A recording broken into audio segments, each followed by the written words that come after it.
Hello everyone. Stock market में जैसा सबको मालूम है there are cycles and cycles में one thing which is extremely important is seasonality. Because बहुत बार सीजन मतलब वो ये रेनी सीजन समर उस टाइप का सीजन नहीं, जनवरी फरवरी मार्च में there is a clear cut trend where various sectors either rise और fall depending on other parameters other reasons. तो we have a scanner for seasonality and that is what we will discuss Raju and me today कि seasonality का कैसे use करके you can shortlist some sectors for which kind of trades for that month. तो अगर simple अगर हम बात करें कि अगे ये फरवरी मंथ चालू है तो फरवरी में अगर सेक्टर या इंडाइसेस कैसा परफॉर्म किया है हिस्ट्री में, तो अगर यानी पीछे अगर परफॉर्म किया है तो पॉसिबल वैसा ही फिर से रिपीट हो सकता है, बिकॉज ट्रेंड जनरली रिपीट होता है। तो सीजनलिटी जो स्कैनर है ट्रेड पॉइंट और ट्रेड पॉइंट वेब और यानी जोन और ट्रेड पॉइंट दोनों में ही अवेलेबल है। सो यहाँ ऐप में जाके और यहाँ आर्जन में अगर आप जाते हैं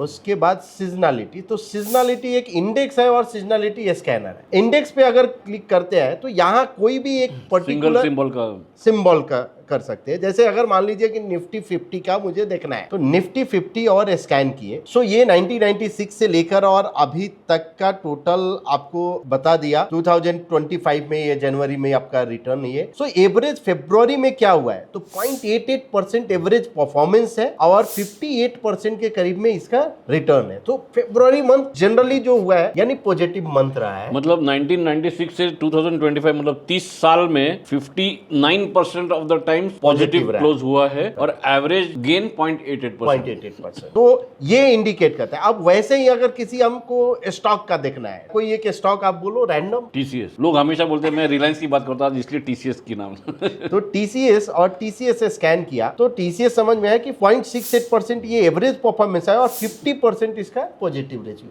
मतलब 50-50। सीजनलिटी पे 2G है इसका। करेक्ट, तो 50-50 है। इन अ वे 2024 में यानी फरवरी में 7% का ये दिया है, 7%। 2017 में तो 10% दिया है, 10% भी है ये, यानी जब देता है तो छप्पर फाड़ के और नहीं तो शांति रखता है। ठीक है, तो ये हो गया आपका इंडिविजुअल स्टॉक का। आप देख सकते हैं हर एक मंथ का आपको दिख जाएगा कि यहाँ की क्या परफॉर्मेंस रहा है। अब वैसे लेकिन ये ट्रेडिंग के लिए ट्रिगर नहीं है, ये सिर्फ शॉर्टलिस्ट करने के लिए स्कैन है। एग्जैक्टली। अब अगर सीजनलिटी अगर स्कैनर में है और यहाँ पे अगर मुझे देखना है कि लेट से NSE ऑल सेक्टर में स्कैन करते हैं और मंथ डालते हैं फरवरी, आप कोई भी मंथ सिलेक्ट कर सकते हैं, जनवरी फरवरी मार्च जो मंथ चालू होने वाला है, तो उसमें भी आप देख सकते हो कि यहाँ की क्या है। अब यहाँ पे एवरेज परफॉर्मेंस है हम शॉर्टलिस्ट की, तो वही निफ्टी 50 का आपको दिखा। उसके बाद एक कंज्यूमर ड्यूरेबल दिखा 0.68%, निफ्टी CPSE और IT। अब जो जनवरी में अगर कंज्यूमर ड्यूरेबल अगर आप देखे होंगे तो ऑलमोस्ट 3-4% के करीब में माइनस है एवरेज परफॉर्मेंस। तो ये एक हो सकता है कि यहाँ की बड़े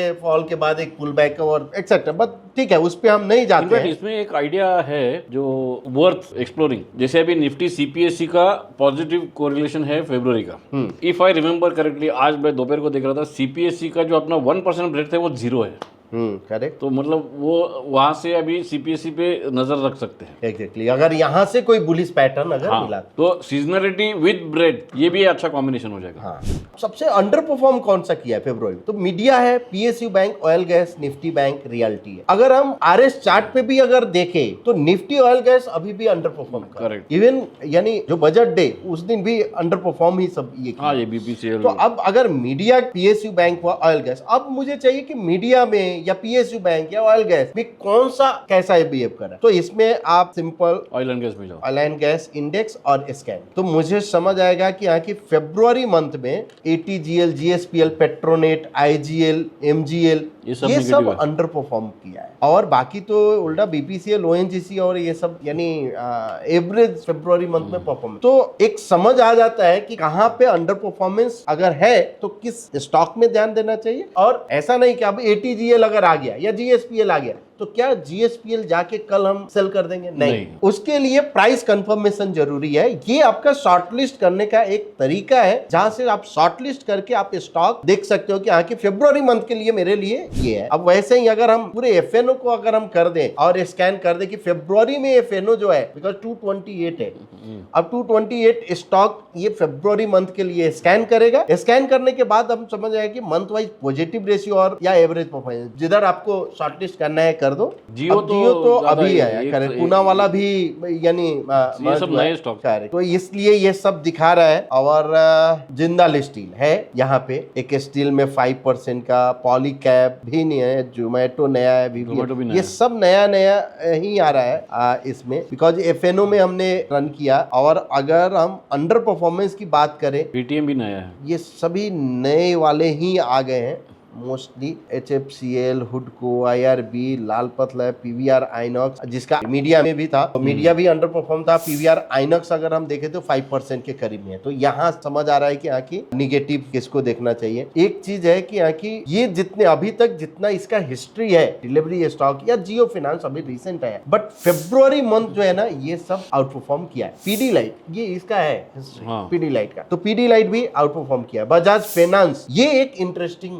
दिख रहा है। इनफैक्ट उसका अभी ब्रेकआउट भी हुआ, चार्ट पे बहुत स्ट्रांग है अभी। हाँ, और आप देखिए फेब्रुवरी मंथ में ये ऑलमोस्ट 3.64% और 75% है, तो ये इंटरेस्टिंग है। इसके पीछे कुछ फंडामेंटल रीजन भी जाने दो, आपने को उसमें जाने की जरूरत ज्यादा कॉल करते हैं। हाँ, तो अगर जैसे अब देखिए बजाज फाइनेंस का हम क्यों आ रहे हैं इस पे कि यहाँ की बज फाइनेंस, अब ये बज फाइनेंस का है। अगर हम 0.25% या 1% का अगर बात करते हैं, ये 1% का आप तो देखिए multi-year एक बड़ा breakout है। कंसोलिडेशन है। इसका डेट क्या है? 2021, मतलब ऑलमोस्ट 4 साल का ब्रेकआउट है। हाँ, कंसोलिडेशन का ब्रेकआउट है। अब फरवरी मंथ में हमेशा आउट परफॉर्म कर रहा है, तो पॉसिबल अगर इधर एक कोई बुलिश पैटर्न मिलता है, अब लोअर टाइम फ्रेम हो, जो टाइम फ्रेम आपको दे, लेकिन क्या ये समझ आ गया कि इस स्टॉक में कोई बुलिश पैटर्न मिलता है तो दैट विल, तो मतलब Bajaj finance should be on the list of bullish stocks for फरवरी का मतलब ये नहीं कि नेक्स्ट डे बाय करना चाहिए, that is a shortlisted stock, तो उसमें you keep buying, keep trading any bullish opportunity. Correct. अब वैसे ही PVR आइनॉक्स जो हमने जो डिस्कस किया, अब PVR आइनॉक्स जो